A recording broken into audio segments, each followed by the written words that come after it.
Welcome back to our study of Old Testament backgrounds. We are now at week 13, the last week of this quarter at our congregation.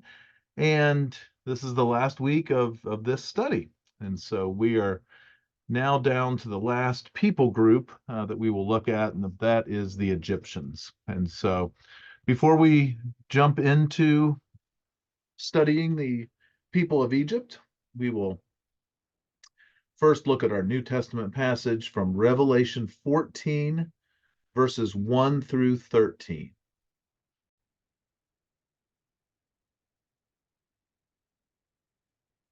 Then I looked, and behold, on Mount Zion stood the Lamb, and with him 144,000 who had his name and his father's name written on their foreheads. And I heard a voice from heaven like the roar of many waters and like the sound of loud thunder. The voice I heard was like the sound of harpists playing on their harps. And they were singing a new song before the throne and before the four living creatures and before the elders. No one could learn that song except the 144,000 who had been redeemed from the earth. It is these who have not defiled themselves with women, for they are virgins. It is these who follow the Lamb wherever he goes. These have been redeemed from mankind as firstfruits for God and the Lamb. And in their mouth no lie was found, for they are blameless. Then I saw another angel flying directly overhead with an eternal gospel to proclaim to those who dwell on earth, to every nation and tribe and language and people. And he said with a loud voice, "Fear God and give him glory, because the hour of his judgment has come, and worship him who made heaven and earth, the sea, and the springs of water." Another angel, a second, followed, saying, "Fallen, fallen is Babylon the Great, she who made all nations drink the wine of the passion of her sexual immorality." And another angel, a third, followed them, saying with a loud voice, "If anyone worships the beast and its image and receives a mark on his forehead or on his hand, he also will drink the wine of God's wrath, poured full strength into the cup of his anger, and he will be tormented with fire and sulfur in the presence of the holy angels and in the presence of the Lamb. And the smoke of their torment goes up forever and ever, and they have no rest, day or night, these worshippers of the beast and its image, and whoever receives the mark of its name. Here is a call for the endurance of the saints, those who keep the commandments of God and their faith in Jesus.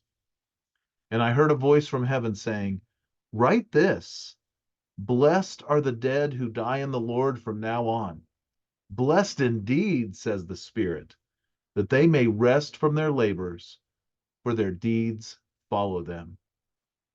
So, as devastating as the end will be for those who do not have faith in Jesus Christ, it will be that glorious for all of us who put our faith in Jesus, who keep the commandments of God. This requires endurance of all the saints, of all of us. We are called to that, called to endurance. We are called to obey and called to put our trust in our Lord and Savior, Jesus Christ. And absolutely, we will be blessed.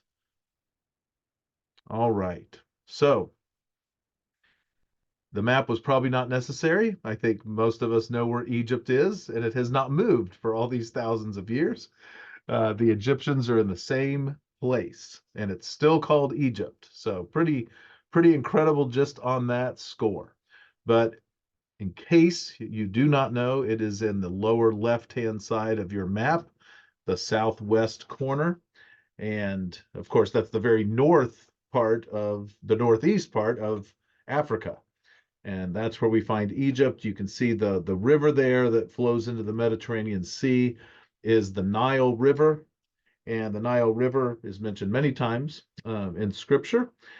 The interesting thing for us that look at maps, and opposite of the Mississippi River, which flows to the south into the Gulf of Mexico, the Nile runs south to north. And so Upper Egypt is in the south. As Upper Egypt is the higher elevation, and that is in the southern part of Egypt. Again, Upper Egypt. Lower Egypt is what you're seeing on the map. Lower Egypt is the north part of Egypt, where the Nile flows into the Mediterranean Sea. All right, so um, in our textbook, so to speak, for these 4 weeks, looking at the different peoples of the Old Testament. We've been looking at peoples of the Old Testament world, quoting from that um, um, each week. And with each people group, I think I've at least quoted a little bit from it. And then we're still using, and you'll see the little um, picture of the book, but we're still using the NIV Archaeological Study Bible as well. And we will look at actually 2 articles from the Archaeological Study Bible today. So the passage that is at the beginning of the chapter on the Egyptians, written by Hoffmeyer, is from the New Testament, actually. And it's Acts 7:22. This is part of Stephen's speech right before Stephen gets stoned to death, and he talks about how Moses was a beautiful child in the eyes of the Lord, and he is, of course, saved. The Jewish little children were being killed off, but Moses was not, thanks to the faith of his mother, particularly, and his nursemaid, or the one who nursed him. Moses was instructed in all the wisdom of the Egyptians, and he was mighty in his words and deeds. All right, so let's look at the beginning of the article from Peoples of the Old Testament World. Egypt, the gift of the Nile, is strategically located at the northeastern tip of Africa, bordering on Sinai and Palestine. Surrounded by deserts on the east and west, and naturally defended by a series of cataracts in the south, Egypt is an oasis, sustained by the Nile, and somewhat cut off from the rest of the world. Strange as it may seem, the Egyptians had no single proper name for their land. Of their several expressions for Egypt, the two lands is one of the most common, and the title Lord of the Two Lands was regularly used by the Pharaoh. Northern Egypt, including the Delta, is known as Lower Egypt, while southern Egypt, moving upstream along the Nile, is Upper Egypt. In pre-dynastic Egypt, before 3100, Upper Egypt and Lower Egypt had varying material cultures and worshipped different deities. The Memphite theology, containing a tradition about the unification of Egypt by a southern king, says that the new capital, Memphis, was the balance of the two lands, in which Upper and Lower Egypt had been weighed. The striking contrast between the rich soil of the Nile Valley and its delta and the vast stretches of desert resulted in the names the Black Land and the Red Land. The first, the Black Land, is probably the most frequently used expression by the indigenous population for Egypt. The article then goes on to talk about how the Hebrew word for Egypt is a dual word. It's not singular or plural, but dual. And there are several words in the Hebrew like that. And it's mentioned in the article that the first appearance of this word is in Genesis 10:6, where we just have that great list that we've been looking at almost every week of the different sons of people from Noah, but how these become countries, these become lands, in addition to being the names of children. So the sons of Ham, Cush, Egypt, Put, and Canaan. And so I thought I would just give a little bit of a Hebrew lesson, not much of one at all, but you see Egypt down in the Hebrew is Mitzrayim, and it is right here, and you read right to left. So Mitzrayim is also how you could pronounce it, and probably more precise. So that's the word for Egypt. We have our word for sons of right here. And in this case, it's not just Ben or Ben, it is the plural. So it's Bene. And then we have the word for Ham, Cush, and these are exactly that. Ham, Cush, Put, and then Canaan. is how you would pronounce that in the Hebrew, at least the way we learned how to pronounce it in our classes. The word for and, we've talked about this not in this class, but in other classes at our congregation. This vav is the letter here on the front. It is one person I read described it as the engine of Hebrew narrative. You have the vav to keep things going. It can be translated now or and or but, just a lot of different ways. And here it's not translated at all at the beginning of the sentence. We just have the sons of Ham. We don't have now the sons of Ham were or anything like that. It's just the sons of Ham. But you notice you have Cush and Egypt and Put and Canaan. Well, in English, we don't do it that way, but in the Hebrew, it just that is the flow of how it would be read. And so here we just put one and but we know that there's a continuity between all these sons of Ham. All right, and then I went ahead and put the name for the book of Genesis in the Hebrew. It's very similar. It means in the beginning, and so that's how the book of Genesis for the Hebrews is named. It's just from the very start of the book, and that is true with Exodus, Leviticus, Numbers, and Deuteronomy as well. And you can see here that this word is the same as this word without the vowel markings. And so the bait, the resh, the aleph, the sheen, yod, and tav. So um, just thought some of you might be interested in that. The non-translatable words here in the Hebrew, they just show that these are the things that were created. They're in the accusative case. And so God created something, and these markers show these are the things he created, the heavens and the earth. All right. So Egypt's ideal location between the great cultures of Western Asia and Africa meant that it was destined to give to and take from these cultures. And thus it had significant impact on the history and culture of a vast region. While the Egyptians might well have been content to mind their farms and build their tombs for eternity, the richness of the Nile and the lush delta made it too attractive to Libyans in the west, Nubians to the south, and Semitic speaking peoples in Syria-Palestine. Therefore, from the dawn of history, the pharaohs were called upon to defend Egypt. As early as Dynasty 1, Pharaoh Den is pictured bashing the head of a foreigner. An accompanying inscription reads, "The first occasions of smiting the Easterners," and meaning tribes from the Sinai. Throughout Egyptian history, the pharaoh was responsible for the defense of the two lands. Pharaohs from the earliest dynasties down to the Hellenistic period are regularly pictured in this defensive posture. Perhaps the last king to be shown defending Egypt in this manner is the Roman Emperor Titus, and this is after the time of Christ. The king's role as warrior, as the incarnation of the god Horus, the son of Re, and as high priest of the major cult centers made the pharaoh extremely powerful, especially in the Old Kingdom.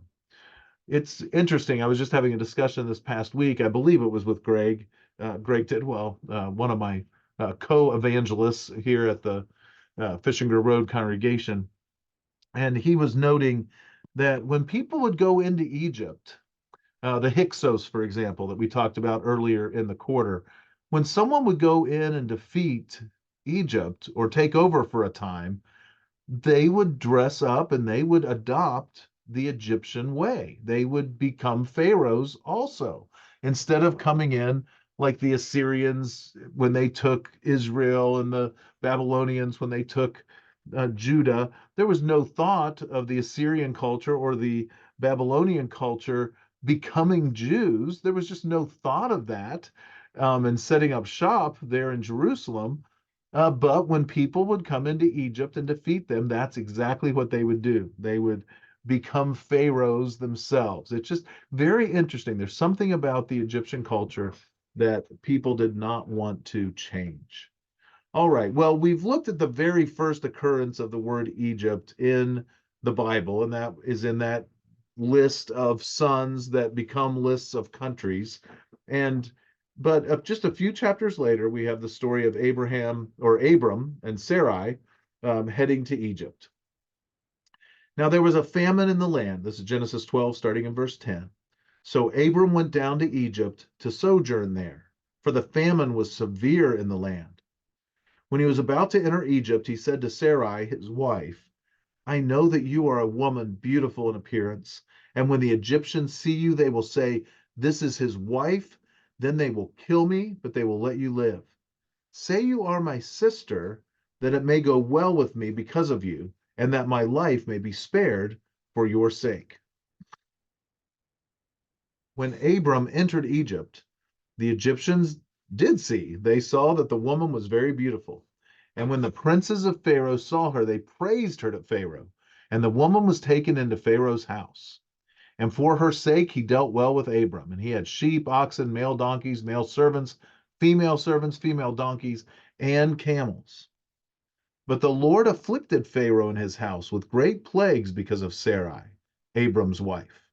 So Pharaoh called Abram and said, what is this you have done to me? Why did you not tell me that she was your wife? Why did you say, she is my sister, so that I took her for my wife? Now then, here is your wife. Take her and go. And Pharaoh gave men orders concerning him, and they sent him away with his wife and all that he had. Of course, we'll see this with Isaac as well, this idea of lying about the marriage to stay safe. And of course, as we find out in both cases, not the greatest idea. All right, so the Archaeological Study Bible has a great article, just a very general article on and you can see the title, A Breakdown of Ancient Egyptian History. And this was really helpful to me. Hopefully it will be to you. I've blown up some of the pictures. That's a picture of King Tut there on the left. And then here's our article. It is helpful for understanding the history of ancient Egypt to divide this enormously protracted time span into shorter, more manageable segments. That's probably true with most things in life, right? Following the lead of a 3rd century BC Egyptian historian named Manetho, Egyptian history is typically divided into 30 dynasties. So pre-dynastic Egypt. During this era, regional societies and cultures began to emerge. Agriculture, pottery making, and the construction of stone monuments were well established by the end of this period. Loose confederations eventually gave way to more centralized power. Then we have the archaic Egypt, and this would be the section right before the flood, as far as they have dated things. Menes, a semi-legendary ruler from southern Egypt, established the first dynasty. Memphis became the capital city, and the pharaohs were preoccupied with holding together their extensive kingdom. Hieroglyphics, the distinctive Egyptian style in art and writing, became well established. And then the Old Kingdom period, and the flood would have happened during this period. So the dating, there's always a little bit of leeway and flexibility with the dating.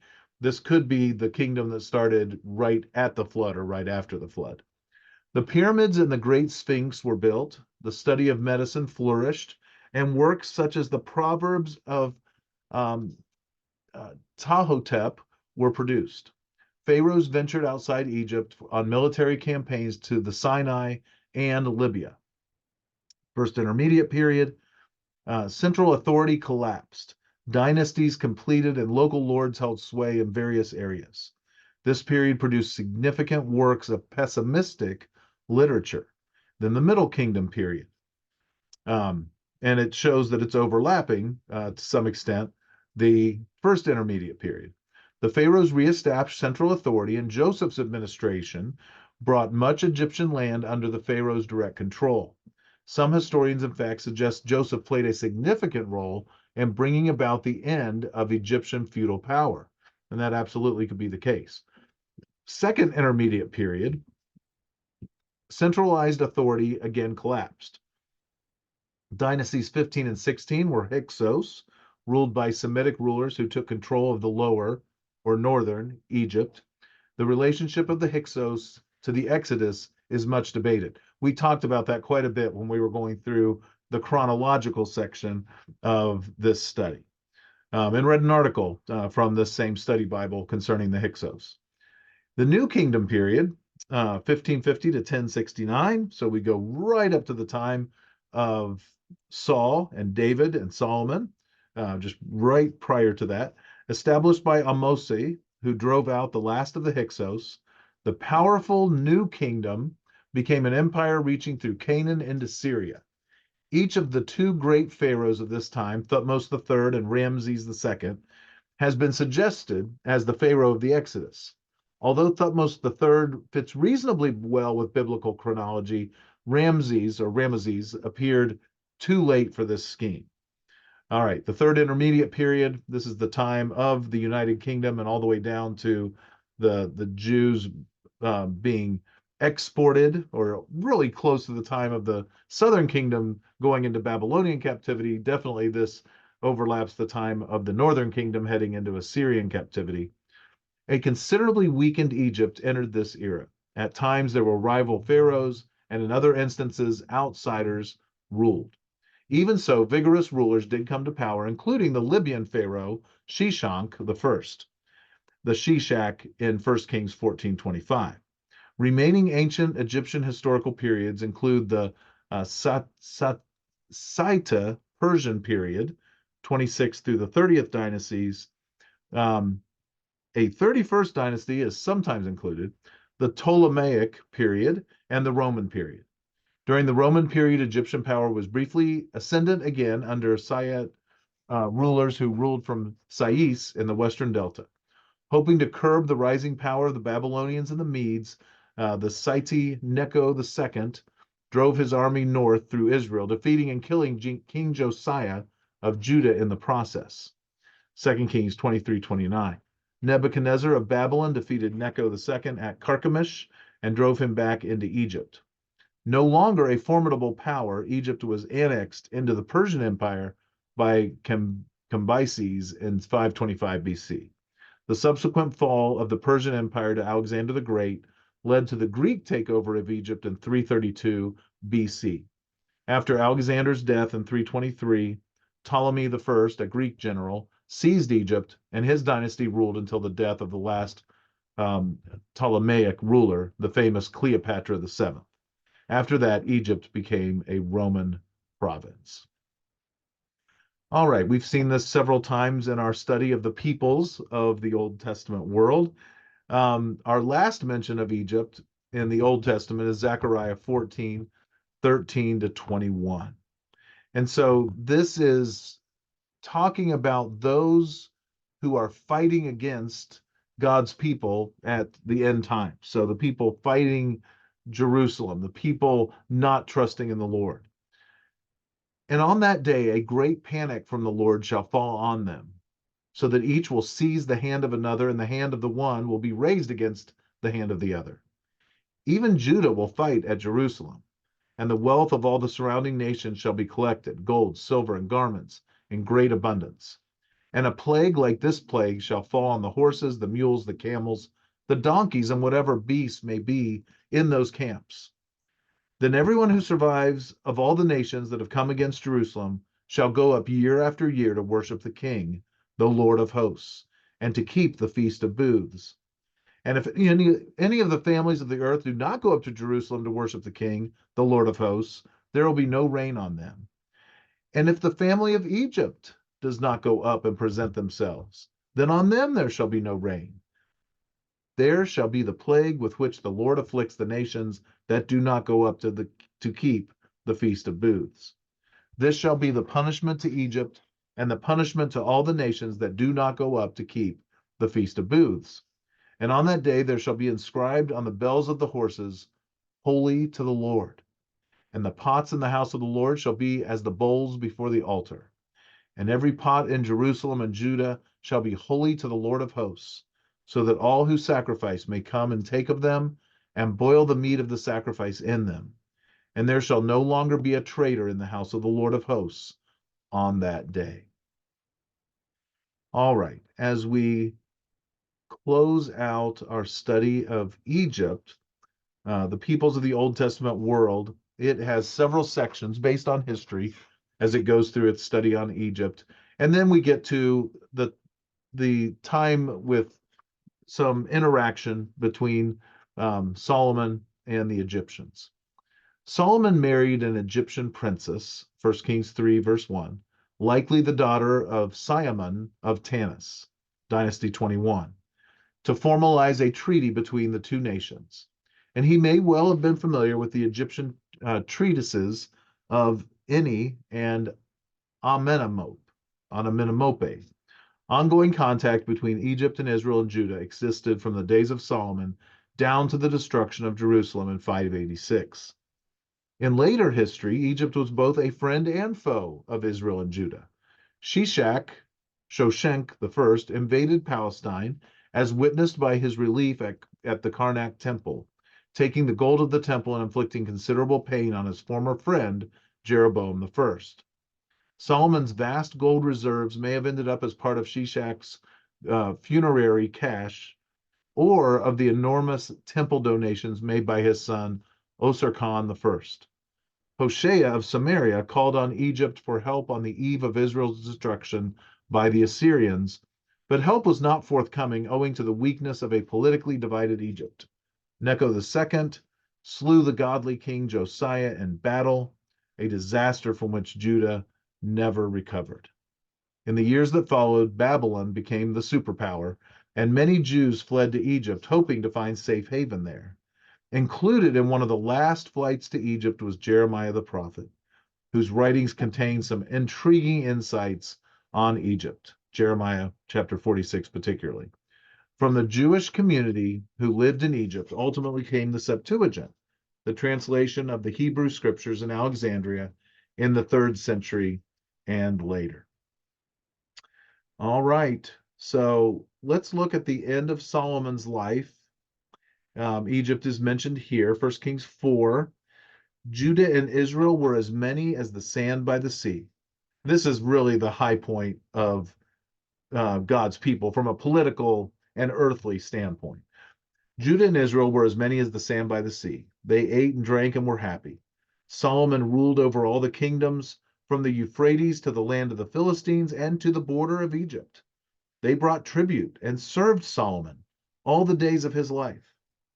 Solomon's provision for one day was 30 cores of fine flour and 60 cores of meal, 10 fat oxen, and 20 pasture-fed cattle, 100 sheep, besides deer, gazelles, roebucks, and fattened fowl. For he had dominion over all the region west of the Euphrates, from Tipasha to Gaza, over all the kings west of the Euphrates. And he had peace on all sides around him. And Judah and Israel lived in safety, from Dan even to Beersheba, every man under his vine and under his fig tree, all the days of Solomon. Solomon also had 40,000 stalls of horses for his chariots and 12,000 horsemen. And those officers supplied provisions for King Solomon and for all who came to King Solomon's table, each one in his month. They let nothing be lacking. Barley also and straw for the horses, and swift steeds they brought to the place where it was required, each according to his duty. And God gave Solomon wisdom and understanding beyond measure, and breadth of mind like the sand on the seashore, so that Solomon's wisdom surpassed the wisdom of all the people of the East and all the wisdom of Egypt. For he was wiser than all other men, wiser than Ethan the Ezrahite, and Heman, Calcol, and Darda, the sons of Mahol, and his fame was in all the surrounding nations. He also spoke 3,000 proverbs, and his songs were 1,005. He spoke of trees, from the cedar that is in Lebanon to the hyssop that grows out of the wall. He spoke also of beasts, and of birds, and of reptiles, and of fish. And people of all nations came to hear the wisdom of Solomon, and from all the kings of the earth who had heard of his wisdom. Pretty incredible. Absolutely awesome. So let's just take a little reminder of where we've been.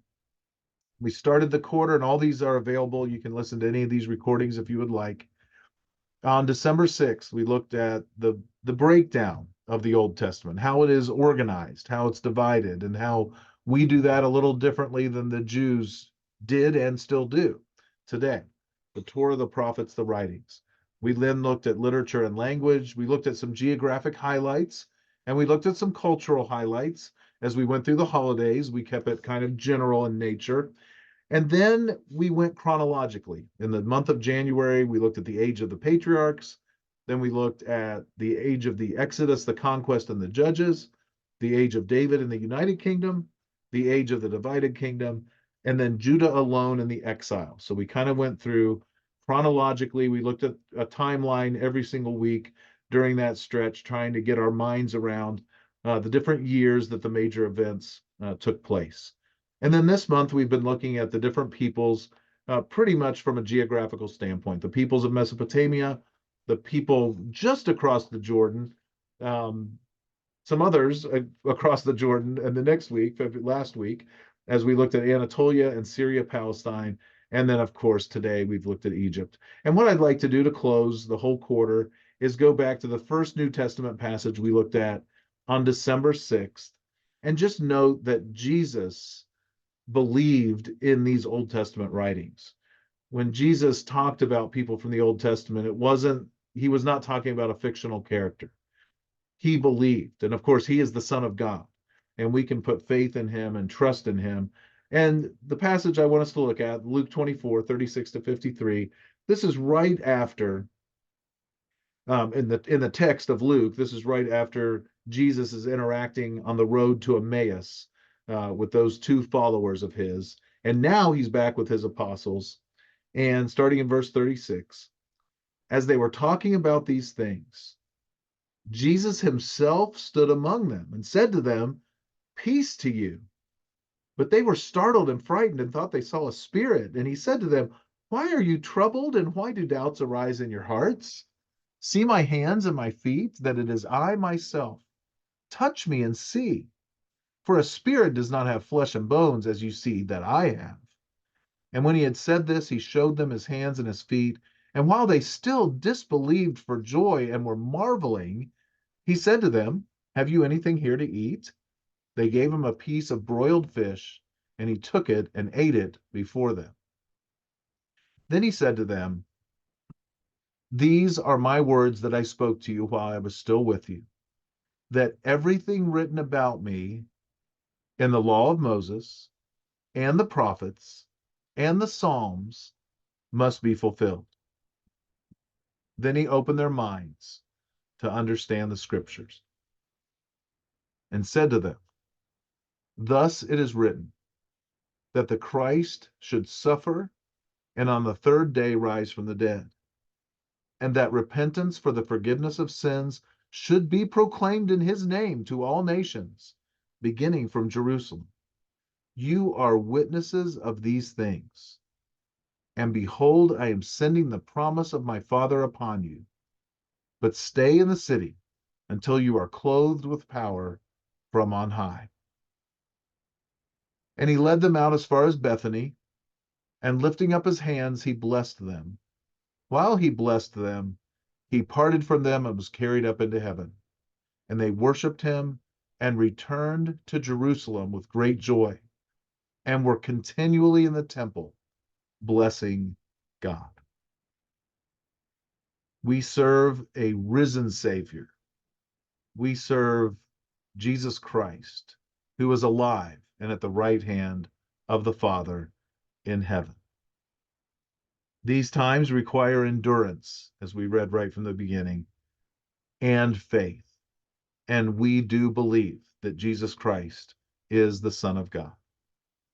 I really appreciate everyone who has been a part of this class, the live sessions that we've had on Wednesday nights at our church building, and I appreciate all of you who have been part of this class. Some of you have made comments and said things to me after the fact.